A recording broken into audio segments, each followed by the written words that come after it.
Okay, so I am one. Okay, need to make sure of that. Well, what's up, guys and girls? Austin here, aka Sinister Taco 101. We are playing some ArcheAge today. I played this like the day it came out. Well, officially released past open beta, and my computer could barely handle it. After about a solid 2 hours, it crashed, and I couldn't get back into the game without it constantly crashing. And it took support 2 weeks to get back to me, and by the time I'd lost all interest. But we are back. I've always wanted to do an MMO on the channel. I'm most known for Perfect World International because I've been playing that since middle school. However, their monetization policy is kind of non-existent, so I don't really feel comfortable doing that. Anyways, gonna create a character and then we'll hop right in. And I'm a little bit ignorant of this, but the way it works basically is ArcheAge is kind of like a life simulator type thing where you get tired after a certain amount of actions. You could spend all day fishing, you could own homes. Yeah. So what's the difference here? Turn this down a little bit. So Nuian, something like that. Called the conquerors of the continent, Nuians possess a deeply spiritual culture that revolves around worshipping Nui, the goddess of the hereafter. They revere the traditions, beauty, and harmony of their fallen kingdom and fight fearlessly to bring these traits to their new lands. And the buff is warrior architects. Frequent rebellions and civil wars have led to the Nuians to become quick builders, reducing construction time for houses and castles by 30%. And favored by the goddess of the hereafter, Nuians receive extra benefits from visiting her realm, doubling the time their stats are increased after being resurrected. Then there's the elf. The blood of life is honor, and the blood of death is the same. Elves seclude themselves deep in the forest, avoiding other races as much as possible.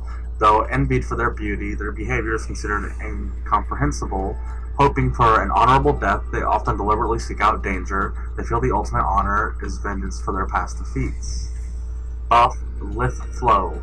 The decades spent around Gwenold Lake make most elves talented swimmers, increasing their swimming speed by 5%. And endurance training. Trained for combat from the day they can walk, elves possess increased physical ability. The stamina allows them to hold their breath underwater for an extra 20 seconds. Then their claw to earth, blood to water, fang to wind, fur to fire. The restless nomadic Therian roam the wilds, fueled by dreams of protecting nature and reclaiming their former glory. They believe every life, no matter how small, is not only valuable, but plays a critical role in the natural world, and that every Therian must strive to find their purpose and play their parts. Strong claws. The Therians' long, non-retractable claws allow them to climb trees and ladders 30% faster. And cat-like reflexes. The Therians' quick reflexes allow them to twist their bodies as they fall and land more nimbly, decreasing fall damage by 20%. And Harani. We may bend, but we do not break. Harani are survivors in the truest sense of the word. Others may do anything to succeed and meet their gods in the process, but Harani will do anything to live. Practical, cunning, and family-minded, it is no surprise the strength of their new kingdom rivals the strength of the kingdom they lost. Jungle Tamers. Setting the jungles of Mahadevi taught the Harani to be efficient in their labor, reducing the time required to logging trees and gathering herbs. I know it's herbs, but I usually say herbs, because why not? Portal Mastery. The far-flung Harani Empire has forced its people to master the use of portals for quick travel, reducing the cast time and cooldown on their recall ability by 30%. So I'm thinking Harani. So the Nuian Alliance, which is Nuians and Elves, and the Harani Alliance, which is Therian and Harani, are hostile to each other. Characters in each alliance begin their adventure on different continents. They cannot converse with each other unless they learn the other continent's language. I don't really want to click that. Ooh, wait, hold up. Ew. Okay, so now that looks... the boot physics, though. Ooh, Harani definitely looks the best. Yep, definitely looks the best. Appearance. There's a total of 34 hairstyles. Ew. Now, are they all going to be Asian, is the question? Not that I have a problem with that, I'm just genuinely wondering.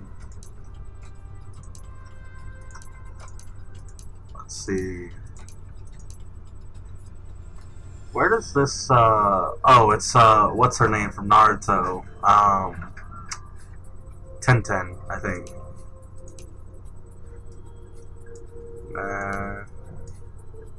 Oh, the hair through the shoulder, though. No, that's definitely not it. Now my cat won't shut up. Which one of these looks good? Oh, it doesn't look too bad. I definitely prefer longer hair. Ew. I have curly hair, but I don't like it. In general, I think curly hair looks bad. But that's just my opinion.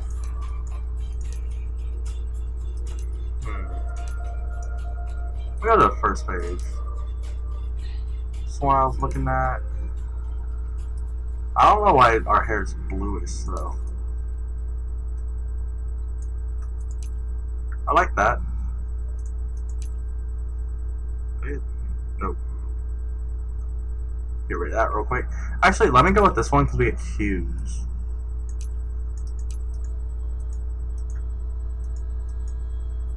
Does that not make a difference? Oh, okay. And accent hue.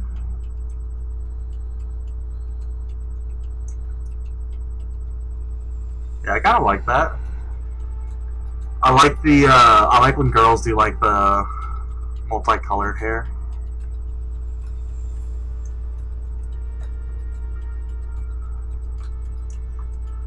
Oh, I really like that. If my future wife watches this at any point, check this out. Oh wait, what? Oh wait, do they have different hairstyles?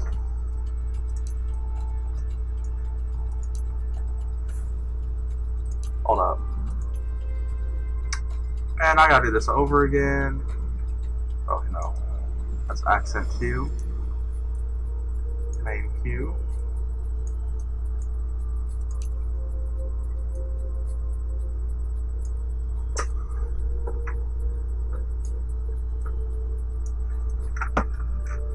There we go. Got that back. My cat can't make up her mind. So I thought that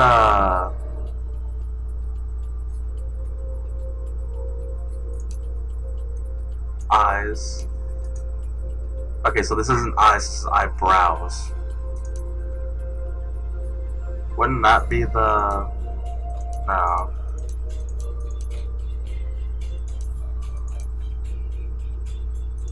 I don't know what a good eyebrow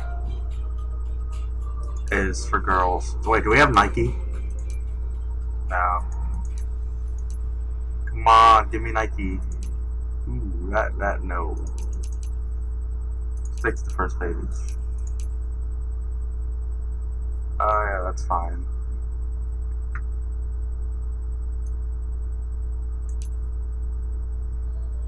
Get a little bit darker eyebrows. Yeah, there we go. That's looking good. Eye makeup. Can I get some wings? I think wings are the cool thing. Ew, those faces though. What is that? Yeah, that's fine. That look good. Oh, turn down the intensity a little bit. There we go.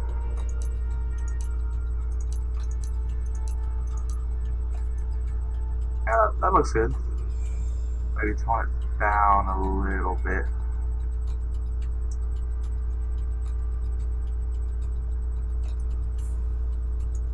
Ooh. I'm creating my dream woman.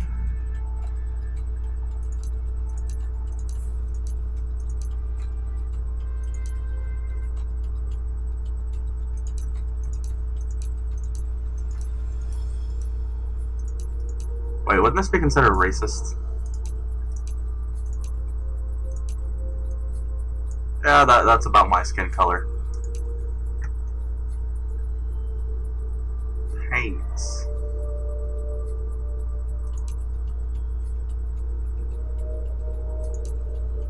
What the hell is that?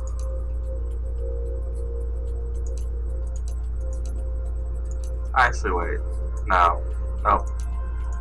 These look really weird.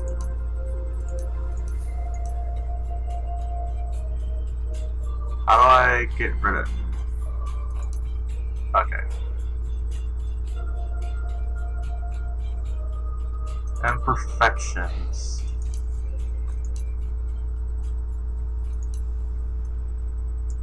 Is that like a...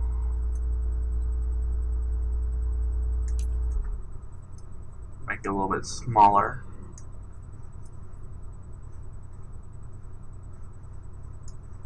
Yeah, I think that looked good. That looks good.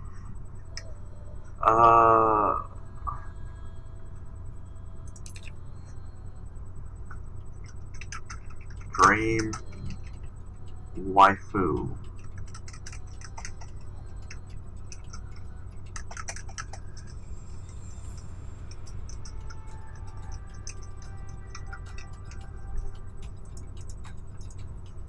Okay, I guess you can't do 2 words. Waifu. Select skill set for my beautiful woman.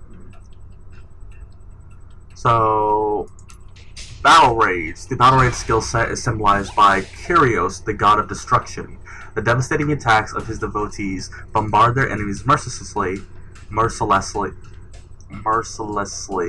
until finally their foes kneel, bleeding, and bow before pure destructive victory. Difficulty 3 of 5 stars. Dedicated to melee combat, Battle Rage users focus on closing the distance to their enemy and inflicting maximum damage upon arrival.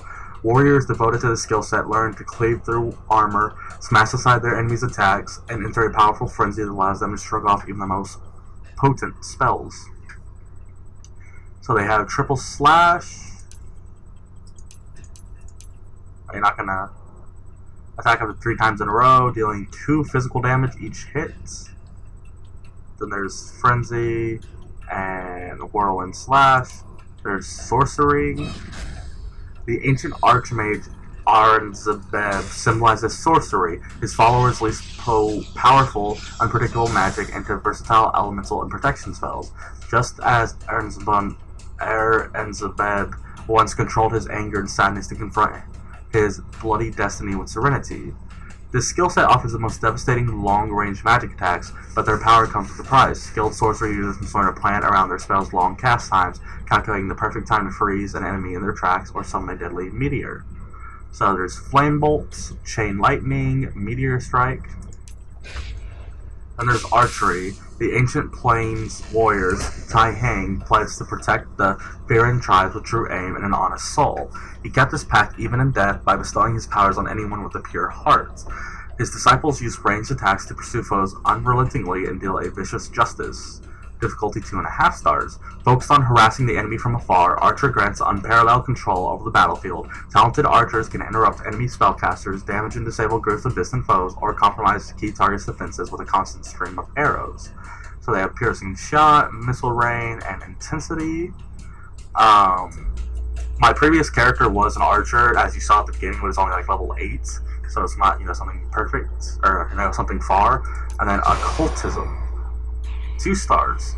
Occultism is symbolized by Nui, goddess of death, and the hereafter. Her gentle hands gather fallen heroes and bear them to eternal rest. Her followers then summon the powers of the fallen to inflict magic damage and terrify their foes. Experts in close-range spellcasting, occultism users take advantage of their skill set's fast cast times and crippling curses to engage multiple enemies at once. Mages of the Skull often lead the charge in battle, weakening and disabling whole swaths of foes for their allies to finish off. So they have Crippling Mire. They have Absorb Life Force and Summon Wraith. And then there's Shadow Play, which is 4 stars, so apparently this is the hardest. The assassin Melisara, known for her outrageous attempt to kill a god, is the patron of Shadow Play. Its devotees use stealth to maneuver close to enemies before inflicting fatal wounds, or dash forward to launch lethal attacks in the span of a heartbeat. Shadow Play users employ highly mobile reactionary skills to exploit their enemies' weaknesses. A combination of stealth and acrobatics allow trained practitioners to dodge deadly attacks or catch the enemy by surprise with a variety of disabling strikes and poisons, and incapacitate foes for the killing blow. Toxic Shot, Wallop, and Shadow Step. I don't know, I'm tempted for Shadow Play. I don't think this character was in the game when I first, started, so maybe new. So yeah, I think I'll go with Shadow Play. Does damage and debuffs. Yeah,